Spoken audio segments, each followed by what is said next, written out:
Hey guys, so just wanted to make a pre-announcement. There's a panel discussion right after this talk. So for most of the questions that you have around Google IDaaS services and APIs, and for Google Cloud Platform configurations and even configurations on our apps, we would take it on the in the session, in the panel discussion.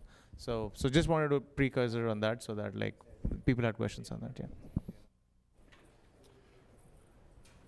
Right, so thanks for that intro, Shashank, and welcome to those of you who have just arrived, and great that you're still here for those of you who are staying.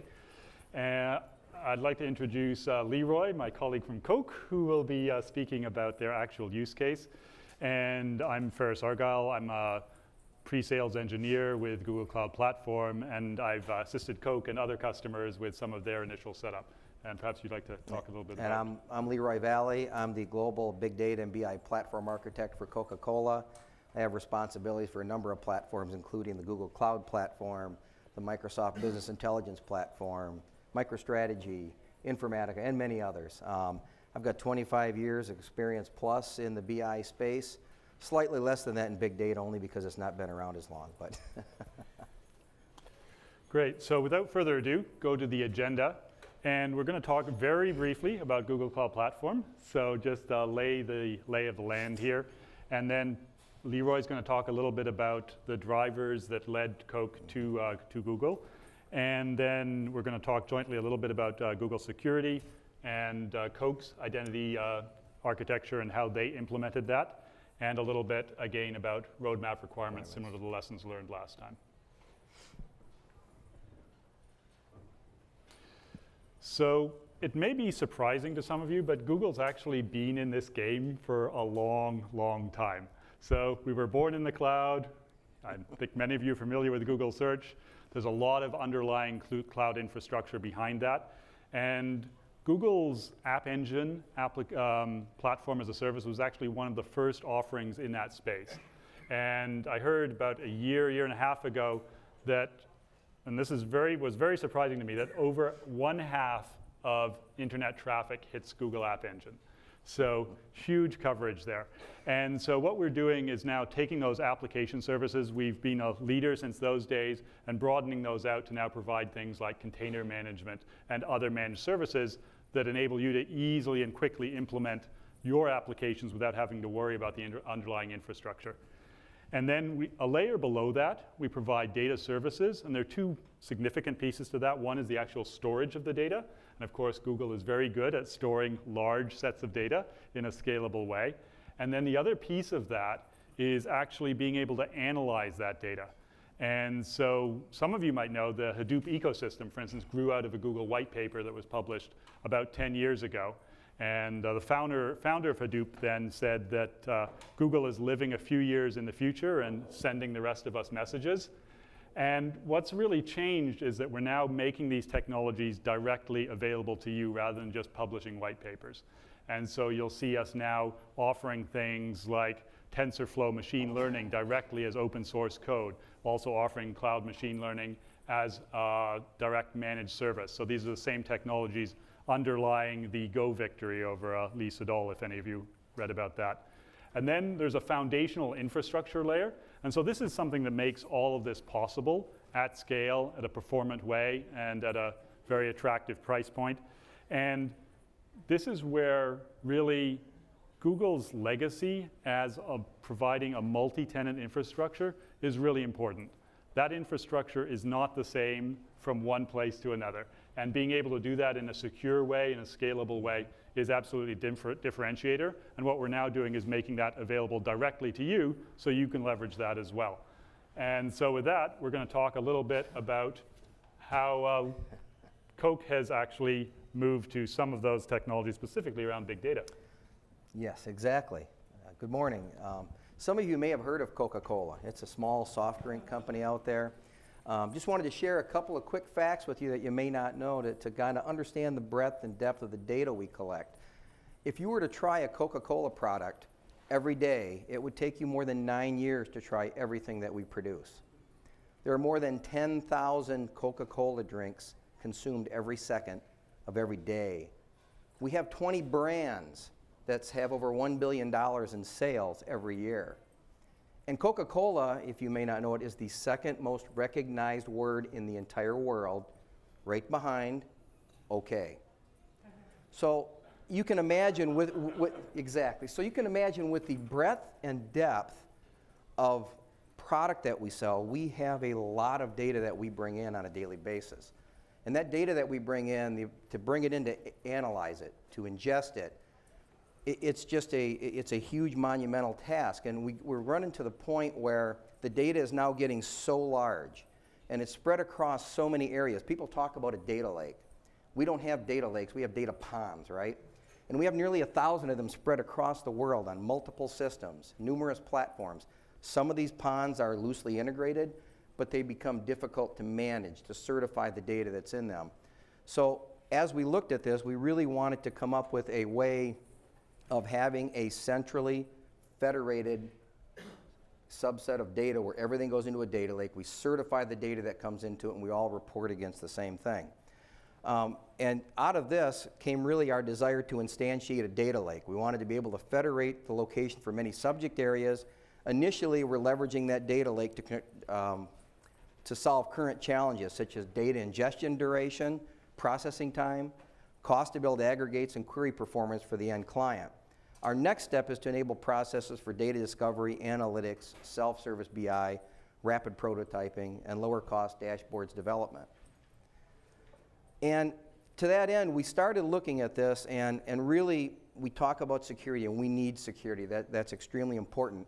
Our immediate issue was performance, to be honest. And so our current process with that data, when I talked about those other facts, we pull in data for every unit sale that we have, 1.9 billion unit sales per day. That data is stored for years. We use that to analyze. So we start with a lot of data, and as we grew and our product grew and our sales grew, we went to a whole lot of data.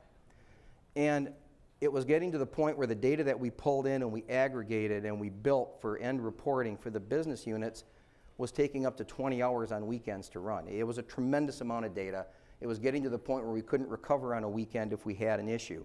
So we really started looking at, we need to start looking at big data. We need to see if we can handle that. We're past the point of a relational database.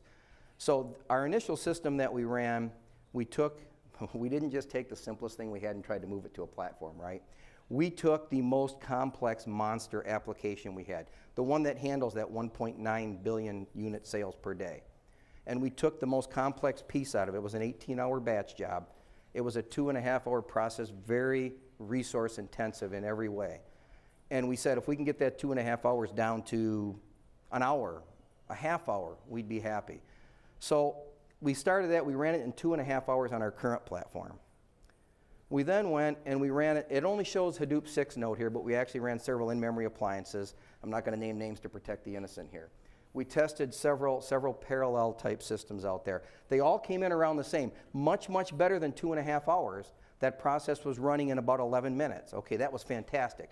Wow, this was really good. We were ready to move. We'd been testing, and then we made a trip out to Google. And they said, you should try this on our platform. And we ran with Google. Same process, and look at the chart. Not hours, not minutes, 6.6 seconds for 3 years of data. And it was amazing because unlike all of the other solutions where we had to pull the data in and aggregate the data before reporting on it, it was so fast in Google BigQuery that we didn't have to do the aggregation, so we eliminated an entire step in our process. And it was amazing. We ran it again because 6.6 seconds was kind of unbelievable, but that's really where we were at. And as a side benefit, we weren't really looking at this. We were looking at the processing. Our data load time was never an issue because we load continuously as it comes in. But we took a 2 terabyte data set for our testing, and on our current system, it took several hours to ingest. On Google, it takes 3 minutes consistently. So we had another big win there. So, okay, we've got performance. That was why Google. Now the next step was, let's make this work in an enterprise, work as an enterprise cloud platform. We really need to move there. Turn this over to Ferris. Yeah, so going to talk a little bit about some of the core pillars of security with Google. So the first is something we alluded to on the first slides, which is really having that trusted infrastructure where you have the security that you need. And that's really the base building block on that. And then user empowerment is what we're going to speak about a little bit more here. And we heard also in the Netflix presentation, how do you actually manage those identities? How do you provide authentication and authorization for those identities? And then, of course, accountability. You need to be able to audit and understand what's actually happened in your environment, and then having the whole security lifecycle in place. So drilling down on the user management piece of things, when we talk to enterprise customers, they usually come at this from the SSO end of things. They say, great, we have all of these applications, we're going to use these new things like BigQuery. Now, how do we integrate that into our existing infrastructure? How do we provide single sign-on? How do we enable all of that? So that's usually the starting point. And so in Coke's case, they want to integrate applications like Tableau, Talend, and in your enterprise, you're typically going to have a variety of other applications that you're going to want to use as part of your SSO infrastructure. And then the other piece that underlies that is being able to provision the identities, because when you authenticate somebody, you need to know who that person is that you're authenticating and what rights they should have. And so that's where the provisioning piece comes in. And so Google supports rich APIs to be able to do all of that provisioning, and also provides out-of-the-box tools for it, something called GADS, and a number of the large identity providers also provide connectors for it. And when it comes to actually managing that, there's a number of ways you can go about it. So you can manage, and this is the typical enterprise scenario, you manage most of it from your actual identity source. And what you're doing here in the Google side of things is you're just setting up the configuration and saying, how is that going to happen? How do I trust that source? And you can also then do complete user management here as well. So you can, in fact, use Google as your central source of identity. And we'll talk now a little bit more about how Coke actually implemented their infrastructure. Certainly, thank you. You'll notice the words say tactical architecture. It's because it's a work in progress, right? We're just moving. We've got a lot of data to move over, and Google's working with us fantastically to get everything in place that we need. This is kind of an eye chart, so I'm just going to talk through it a little bit here. So what you see here is what would be your corporate internet on the right-hand side, protected normally by your yellow, green, red zones, right? And on the left-hand side is the Google Cloud Platform. That shows the components that we're using today. Now, in our initial implementation, and keep in mind, this was because we needed to get up and running fast. We wanted to get data over there. We wanted to perform tests.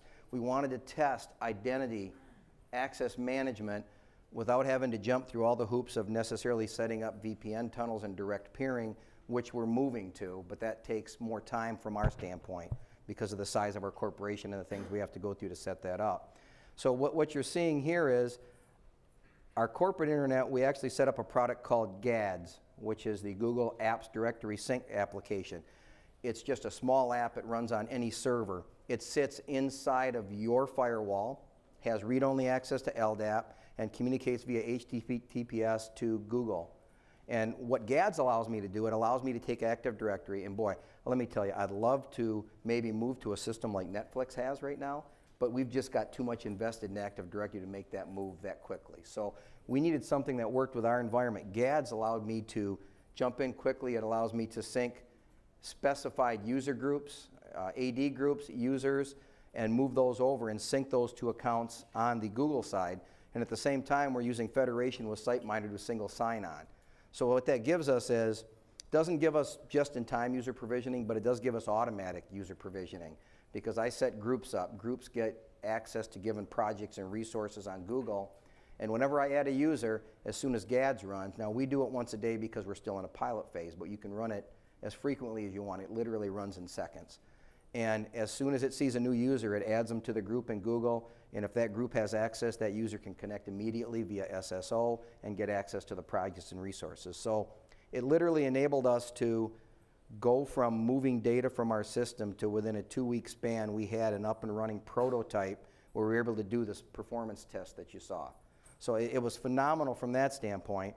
And I think the other thing that I want to bring up is, as we started working on this and we started looking at, we need these kinds of things for identity management, Google was very quick to say, we needed this and this, and it wasn't there yet, but they said, well, but it's coming, and they whitelisted us into the early adoption program, which they do for customers, and they were able to work with us very closely and address issues in a very, very quick time frame, which I'm saying weeks, that we saw changes come in that allowed us to integrate things that we needed to meet our requirements from security. This is just a quick slide. We won't spend a lot of time on it, but just to indicate that today we're primarily an Active Directory and SiteMinder facilities. So today all of our authentication and authorization is done using SiteMinder and used Active Directory and Coca-Cola. When we moved to GCP, as I said, we used GADS to sync users over so that a given user in Coca-Cola, we use the Coca-Cola email address as the user over in GCP. And we used groups that we created that we provide access to, and those groups get synced over, so we're using the same groups now over. So everything's done within AD. So when we move to GCP, we use IAM, Identity Access Management Framework from Google, to handle all that authentication, but it's still going through SiteMinder for SSO. Typical authentication flow, very simple. Once this is set up, a given user, and this works whether it's HTTPS or SSH, a given user will invoke a URL or invoke access to GCP. Google sees that, it defers the authentication back to SiteMinder. SiteMinder goes off, it constructs the SAML token and SAML response, sends it back, that gets sent back to the user. Now the user is authenticated within the platform, and anything they have access to, they easily get to. I think it's important to note that automatic user provisioning is supported with SSO. Google IDs are needed for authorization in GCP today. And GADS AD sync is a one-way process. We send a filtered set of users and attributes. We do not send passwords. So it's a very limited set that gets moved over there. Access modes, it handles web, CLI, thick client, and server. Back to Ferris. Great, thanks. Yeah, and just one further point on those access modes. That's one thing that's often kind of surprising to folks. If you think of running VMs or compute engine instances on your infrastructure, typically the way that your developers are going to be accessing them is via SSH. And then the whole question comes up, well, how do I authorize that? How do I authenticate that? And that actually does work with this SSO infrastructure as well. So this is just a quick slide to talk a little bit more about the authorization piece of things. So the pieces that we've been talking about so far, the authentication, that's something that's shared across the Google for Work products, and in fact, broader Google products like YouTube as well. And what we're talking about here now is that authorization layer, and this is specific to Google Cloud Platform. And so this provides additional ability to do granular authorization based on essentially a roles infrastructure. It leverages some of the same pieces that we talked about, for instance, in the Netflix presentation. So you'll see you have groups up here on the top right. And so that's a nice way of being able to do this in a scalable way and say, I want this bunch of people to have this set of permissions. It also supports user-based service accounts. This is something that's fairly specific, again, to Google Cloud Platform, but also leveraged on the app side. And that's often used for machine-to-machine communication. And then also domain-based, because one of the things you typically see in a large enterprise is they want to be able to set policy at the organization level and then have that inherited down. And then there's more granular policies at lower levels. And so then the layer below that is what can these people do? And so they can do things that are grouped together in a set of roles, so the permissions that they have access to. And then also you can delegate that out via an authorization token. And so you can say, well, these people have access to this authorization token. And that makes a lot of sense when you get into a more distributed architecture and you might not have direct knowledge of who those users are. And then the last layer of that is really then on which resources can they do that? Can they do these things on a project, which is the sort of de facto isolation layer for Google Cloud Platform? Can they do it on a particular resource, a VM, a bucket, a machine? Or can they do it on a resource folder? So for instance, particular artifacts within a cloud storage bucket, or a particular table within BigQuery. And so now Leroy's going to talk a little bit about how they're using these roles at Coke. And when you look at them, under the new IM, I believe if I counted, there's 39 roles out there now, as opposed to the original 3 a while ago. And we're using a fraction of those, but viewer, editor, owner are all basic privileges that you need to be able to grant your users.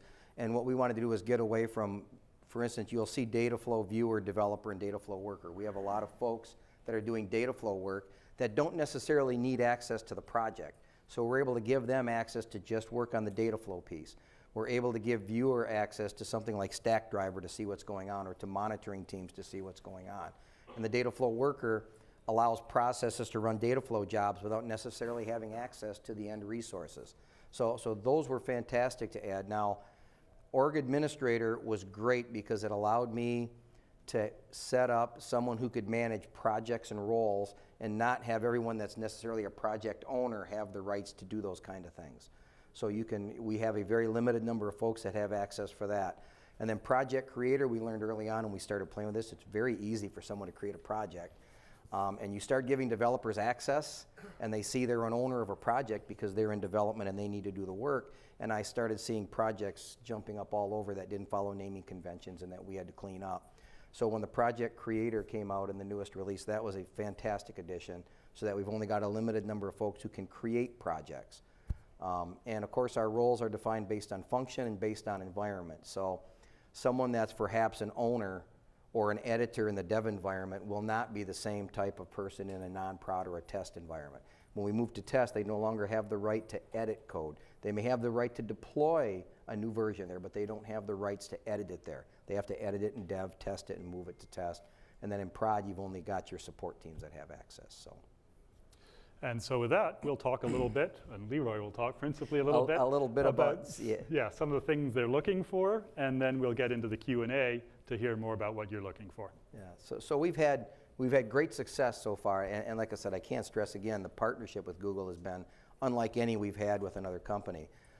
Some of the things that we're really looking at, Coca-Cola, when we move into things like highly restricted data, we have very strict requirements around those. Specifically, not only do we want the data encrypted, not only do we want it safe, but we need to own the keys.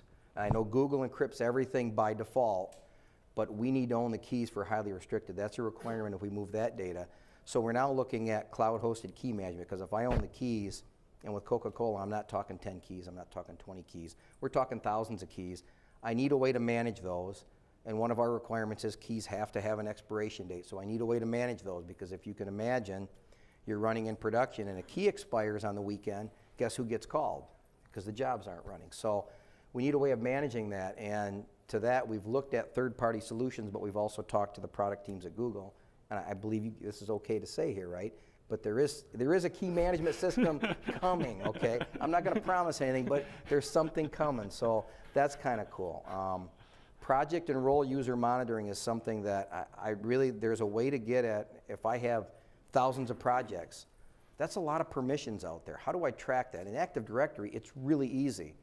On Google, I can write an API to get the data, but what I really want to see is a nice dashboard that allows me to get a quick report where I can see every group, what's the access, and very quickly look at that.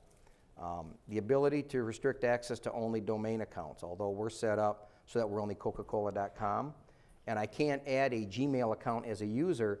I can add a Gmail account if I have the rights with access to a project. And we want to be able to turn that type of access off. For a Coca-Cola domain, it should only be Coca-Cola users, but we want to be able to do that based on the project, right? So these are all wishes, I know, we're talking with them about it. The ability to sync service accounts, because service accounts in Google are a totally separate entity from user accounts. I can sync a user account and create a user account, but a service account is a very specific entity that's allowed to run things within Google. And I'd like a way to be able to sync those in the same way I do users so that I can control everything in one spot. Today I do it in 2. And then the final one is we have to have root disk encryption for all compute instances. So if we build our own instance, we have the ability to encrypt all the data drives, but not the boot drive right now. And that's a request that we've got out there because that's another requirement for us. So okay, that's great. just a few of them. Yeah. We're always looking for cool stuff, so you know. Yeah, so thanks very much. And just regarding that KMS thing, you didn't hear that, right? Oh, I wasn't supposed to say that. I'm sorry. Nobody heard that in this room. Okay, I'm so, sorry. The meat's gonna hit. So with that, we'll invite the Netflix folks up to the stage and take questions from the audience.